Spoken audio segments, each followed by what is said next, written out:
सभी साथियों को नमस्कार। मित्रों, उपस्थित हूँ एक बार पुनः आप लोगों के बीच में। हम बात करेंगे आप लोगों से कि जो एक नोटिस जारी हुई है उससे एक हड़कंप मचा हुआ है। आखिर हड़कंप किस बात को लेकर के है, उस पर विस्तृत चर्चा पर चर्चा करेंगे। साथ ही साथ आपको बता दें कि आज विधानसभा सत्र समाप्त हो गया और एक अनिश्चितकालीन समय के लिए समाप्त हुआ है। ऐसे में अगर कहा जाए तो उत्तर प्रदेश शिक्षा सेवा चयन आयोग विधेयक पर मोहर नहीं लग सकी है। साथ ही साथ TGT, PGT, LT grade, assistant professor, aided junior, super TET और टीईटी पर हम भी चर्चा करेंगे। और नीचे की लाइन में आप देख रहे हैं, जागो भाई लोग वरना सब सत्यानाश हो जाएगा। तो मित्रों, हमें आपको अब जागने की ज़रूरत है। हमें आपको अपने अधिकार को लेने के लिए सरकार तक अपनी आवाज़ पहुंचाने की ज़रूरत है। अब कैसे आवाज़ पहुंचेगी ये हमें आपको तय करना है। कैसे सरकार तक हम लोग अपनी बात रख सकते हैं, इसके लिए हमें आपको निर्णय लेना है। अब फैसला देखिए, जितने भी हमारे साथी हैं सभी को मिल कर के करना है। मैं कमेंट देख रहा था सुबह के वीडियोज़ में, तो तमाम साथियों के जो बड़बोलेपन हैं उनको देख कर के मुझे अजीबो गरीब परिस्थितियों का अनुभव हो रहा था। हालांकि जो हकीकत है हम आपको बता रहे हैं, और आप लोग होली के बाद कमर कस लीजिए कि करना क्या है। उसके लिए हमें आपको एक अधिक से अधिक संख्या में लोगों को एकत्रित करने हेतु इस वीडियो को अधिक से अधिक शेयर करना होगा। उसके लिए जो भी साथी हैं सभी साथियों से निवेदन है कि आप लोग लाइव मतलब कि चैनल को सब्सक्राइब कर लीजिए, ताकि आप तक आवाज़ मजबूती से पहुंच जाए। और मजबूती से आवाज़ तभी पहुंचेगी जब हम सब एक साथ एकजुट होकर के एक बुलंद आवाज़ में सरकार के कानों तक अपनी आवाज़ पहुंचाने में सफल होंगे। फैसला आप सभी के हाथ में है। युवा मंच टीम से जो भी बन पा रहा है वो कर रही है। तमाम लोग लिखें कि यूट्यूबर पर ही केवल भाषण देते हैं, तो मित्रों यूट्यूब पर नहीं, आप मेरा पुराना इतिहास देखिए कि हम लोग कई बार जेल गए हैं, कई मुकदमे झेल रहे हैं। तो इनको आपको समझना होगा। अगर आप इस पर भी नहीं समझ पा रहे हैं तब इसको मैं तो नहीं कह सकता हूं कि युवाओं के मुद्दे पर अगर देखा जाए तो चाहे समाजवादी पार्टी के लोग हों, चाहे बहुजन समाज पार्टी के लोग हों, चाहे सुहेल देव पार्टी के राजभर टीम के लोग हों, चाहे कांग्रेस के लोग हों, जेल नहीं गए हैं।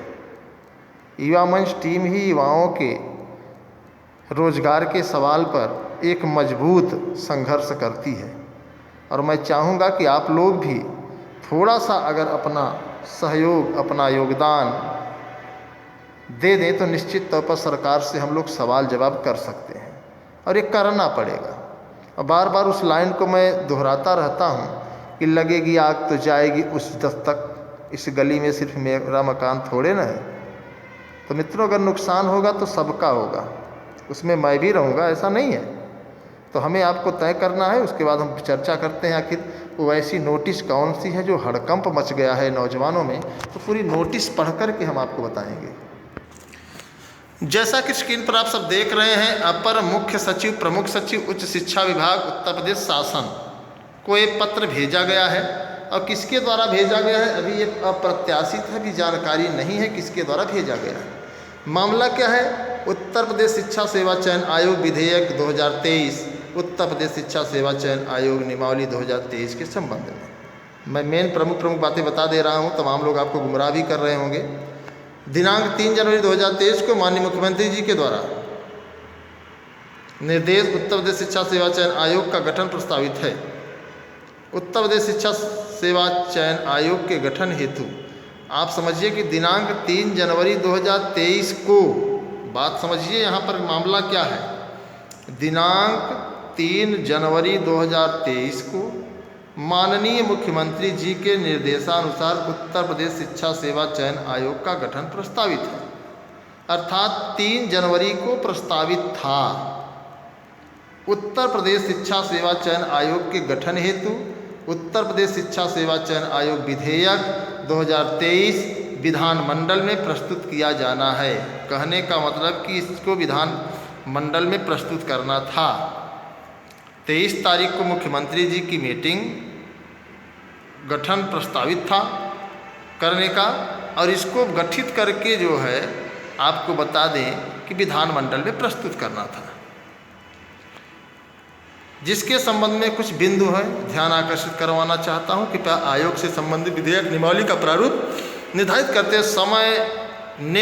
करते समय निम्न बिंदुओं पर विचार करने का कष्ट करें। अब ध्यान से समझिएगा, इसमें कुछ योग्यताओं को लेकर के इसमें बात कही गई है, कुछ बदलाव को लेकर के बात कही गई है। अटैचमेंट 2 है महोदय, पूर्व दिनांक 27, ये सब आप पढ़ सकते हैं।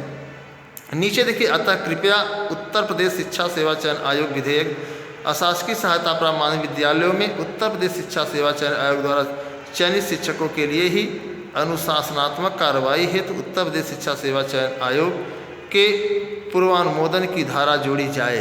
अन्य नियुक्तियों पर आयोग के पूर्वानुमोदन संबंधी धारा प्रभावित न हो। अब कहने का मतलब आप इसको समझ सकते हैं, अशासकीय सहायता प्राप्त माध्यमिक विद्यालयों में नियुक्त शिक्षकों के लिए उचित है। क्या नियुक्ति है? 18 में, धारा 18 में नियुक्त प्राधिकारी आयोग के पूर्वानुमोदन में जो से ही शिक्षक का अनुशासनात्मक कार्रवाई कर सकता है। तो ये चीज़ें हैं, इसको आप थोड़ा सा आप लोग ध्यान से देख लीजिए, इसमें कुछ है नहीं।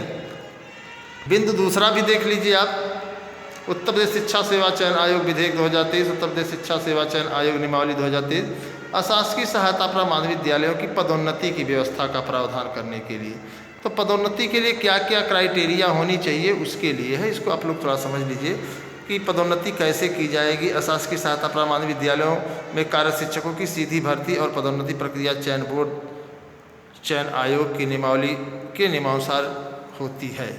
तो इसमें थोड़ा सा परिवर्तन करने की बात है, आप लोग इसको पढ़ लीजिए। इसमें अभी मोहर नहीं 3 बिंदु, विद्यालय में राजकीय इंटर कॉलेजों में प्रवक्ता पद पर चयन हेतु आयोग द्वारा एक समान चयन प्रक्रिया के संबंध में। इसी में जो है लोग थोड़ा सा उलझे हुए हैं कि बीएड हो जाएगा, ये हो जाएगा, वो हो जाएगा। देखिए सब 13 तूफान दिया है, तो सच्चाई यही है कि इसको दिया गया है कि प्रावधान करने का कष्ट करें। मतलब इसको जो है किसने दिया है अभी ये ही नहीं पता है। अर्थात कहने का मतलब योग्यता में परिवर्तन हो सकता है, लेकिन यह अभी लागू नहीं है। और अभी इस पर जो है विधानसभा में, विधान परिषद में जो भी आप इसको कहते हैं कि उसमें जो है मतलब प्रस्ताव पारित नहीं हो पाया है।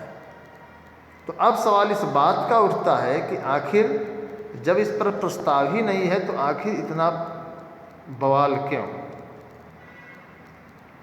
हालांकि इस लेटर से थोड़ा सा कुछ साथियों की धड़कनें बढ़ी हैं। अभी इसमें कुछ होने जाने वाला नहीं है, आप लोग बस धैर्य बनाए रखें। देखिए विधानसभा सचिवालय से लेटर जारी हुआ है। उत्तर प्रदेश 18वीं विधानसभा का वर्ष 2023 का सत्र जो उसके दिनांक 20 फरवरी 2023 के उपवेशन से प्रारंभ हुआ था और आज दिनांक 3 मार्च 2023 के उपवेशन की समाप्ति पर अनिश्चित काल के लिए स्थगित कर दिया गया है। अब बात समझिए कि इसको स्थगित कर दिया गया है, तो अब इसमें कुछ होने जाने वाला नहीं है और आयोग पर मोहर भी नहीं लग पाई।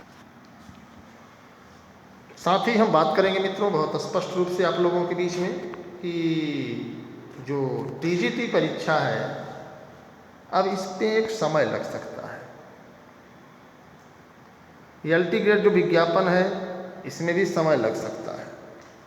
हायर की परीक्षा जिसका विज्ञापन जारी हुआ है उसमें भी समय लग सकता है। जूनियर के जितने भी मामले हैं सभी मामले, टेट के जो मामले हैं सभी मामले जो न्यायालय में लंबित हैं, अब इसकी सुनवाई अब आप मान के चलिए कि होली के बाद अर्थात 13 तारीख के बाद, क्योंकि 13 तारीख तक न्यायालय, 12 तारीख तक न्यायालय बंद है। सोमवार को अर्थात आज से लेकर संडे तक कोर्ट बंद है, कल से लेकर संडे तक कोर्ट बंद है। तब सुनवाई एक लंबे समय में, चाहे टेट हो, चाहे जूनियर हो, या फिर तमाम जो मामले हैं उसकी सुनवाई एक लंबे समय के लिए होली के बाद होनी है। और प्राथमिक शिक्षक भर्ती की अगर बात करें तो इसके लिए हमें आपको लड़ना होगा। मैंने सुबह के वीडियो में आप लोगों को बताया था कि अगर हम आप इसके लिए संघर्ष करेंगे तो निश्चित तौर पर भर्ती आएगी। संघर्ष आक्रामक नहीं, गांधीगिरी तरीके से। और हम तो ये कहते हैं कि अब आंदोलन से नहीं, सीधे हमें जनसभा करनी चाहिए। जनसभा का मतलब आप लोग समझते हैं कि हम लोग जनसभा के माध्यम से ही अपनी आवाज़ सरकार तक मजबूती से पहुंचाने का प्रयास करें तो ज़्यादा बेहतर होगा। आंदोलन करने का मतलब कि हम सीधे सरकार से टकराएंगे, तो सरकार से टकराने की ज़रूरत नहीं है, बल्कि हमें आपको अपनी एक जनसभा, एक अपना जिस तरीके से शिक्षा मित्रों ने लखनऊ के इको गार्डन में एक लंबी जनसभा की और उसका फल आप लोगों ने देखा कि सरकार उन पर गंभीरता से विचार कर रही है। इसी तरीके से तदर्थ शिक्षकों की भी बात सरकार गंभीरता से ले रही है। हालांकि न्यायालय के जो सुप्रीम कोर्ट के आदेश हैं, उस आदेश को सरकार नज़रअंदाज नहीं कर सकती। इस वजह से सरकार के सामने एक बहुत बड़ा संकट है। तो जो भी साथी हैं, जैसा कि आप लोगों को बताया जा रहा है कि होली के बाद एक बड़ी लड़ाई लड़ने को लेकर के हम लोग मिशन चलाएंगे, और आप सभी से उम्मीद ही नहीं पूरा विश्वास है कि आप सब इसमें पूरा योगदान देंगे और एक लंबी संख्या पूरे 75 ज़िले से उतर करके एक हुंकार भरेगी और सरकार से सीधे सवाल किया जाएगा कि साहब, प्रदेश में जब पद खाली हैं तो आखिर उनको भरा क्यों नहीं जा रहा है? आखिर युवाओं की रीढ़ क्यों तोड़ी जा रही है? युवाओं के सपनों के साथ मजाक क्यों किया जा रहा है? युवाओं के भविष्य को कुचला क्यों जा रहा है? इन सभी मुद्दों को लेकर के हम लोग सरकार से सवाल करेंगे। उसके लिए ज़रूरत है हमें आपको एकजुट होने की। उसके लिए ज़रूरत है हमें आपको अपनी ताकत दिखाने की। 200, 500, 1000 लोग नहीं, बल्कि 20-20 लाख लोग फार्म भरने वाले लोग हैं। टेट में अगर देखें तो 21 लाख लोगों ने फार्म भरा था। अगर टीजीटी में देखें तो 13 लाख 20 हज़ार लोगों ने फार्म भरा है। असिस्टेंट प्रोफेसर की अगर बात करें तो उसमें भी लगभग 1,70,000 लोगों ने फार्म भरा है। तो इस तरीके से फार्म भरने वालों की संख्या कम नहीं है, लेकिन संघर्ष करने वालों की संख्या जब कम होती है तो सरकार उसको इग्नोर करती है। तो जो भी साथी, मैं सभी साथियों से निवेदन करूंगा कि आप सब एक बार एकजुट हो जाइए। अवसर है मित्रों, 2024 का चुनाव है। अगर हम आप सरकार से संवाद स्थापित कर ले गए तो निश्चित तौर पर सरकार को विज्ञापन देना होगा। फैसला आपके हाथ में है, निर्णय आपको लेना है।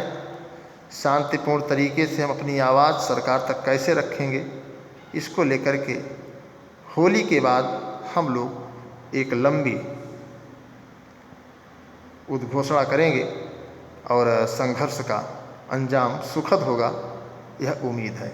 इसी के साथ सभी साथियों को धन्यवाद। नमस्कार। मैं आपके संघर्षों का साथी अनिल सिंह, टीम युवा मंच।